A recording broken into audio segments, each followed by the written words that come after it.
dahil sa hindi paggamit ni Coach De Brito dito sa star player ng Creamline na si Gemma Galanza. Gemma Galanza makakapaglaro sa semis at sa finals ng Creamline Cool Smashers. And bago natin yan ipagpatuloy, kaibigan ko, huwag kalimutan mag-like and subscribe and pahit ng notification bell. Maraming salamat po. Mga kaibigan, tila hindi nagkamali ang mga CCS fans na hindi talaga gagamitin ni De Brito etong si Gemma Galanza kahit gaano pa ito kagaling. Well, alam naman natin sa mga naging laban ng Alas Pilipinas ni hindi man lang natin nasulyapan ng medyo matagal as in talagang hindi natin nasulyapan eto si Gemma Galanza ni nabigyan ng mahabang playing time ay hindi po nangyari. So nakita natin sinasabi ng ilan ito ay pananabutahe ni Coach De Brito sa Creamline Cool Smashers. Imbis na sana ay napapanood natin naglalaro sa CCS, etong si Gemma ay nasa bench lamang mga kaibigan.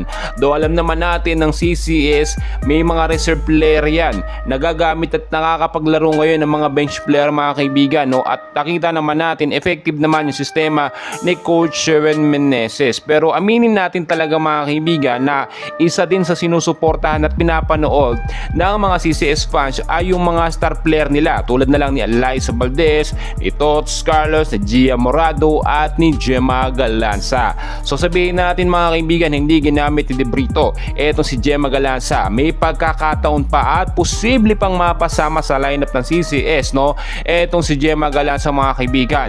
Posible pong mangyayari yan dahil kung titignan nyo halos hindi rin naman na isama sa lineup etong si Gemma Galanza mga kaibigan.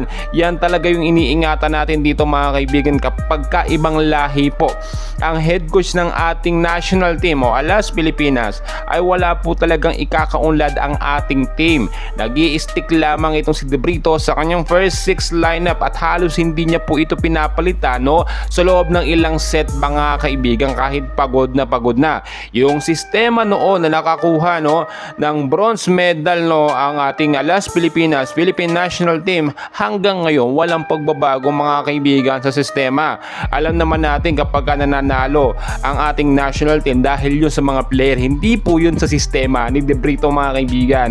Very obvious naman mga kaibigan kahit si Cici Rondina na tagabuhat ng Choco Mucho Flying Titans ay ngayon alam natin ang Choco Mucho sunod-sunod ang pagkatalo nila mga kaibigan dahil wala si Cici Rondina. Samantalang dito sa ating national team si Cici Rondina ay pinapasok pa kapag set 3 and mga set 4 na. Sa opening set at sa second set hindi po siya ginagamit mga kaibigan at nakita namin yun ang pagkakamali mga kaibigan ni Coach De Brito.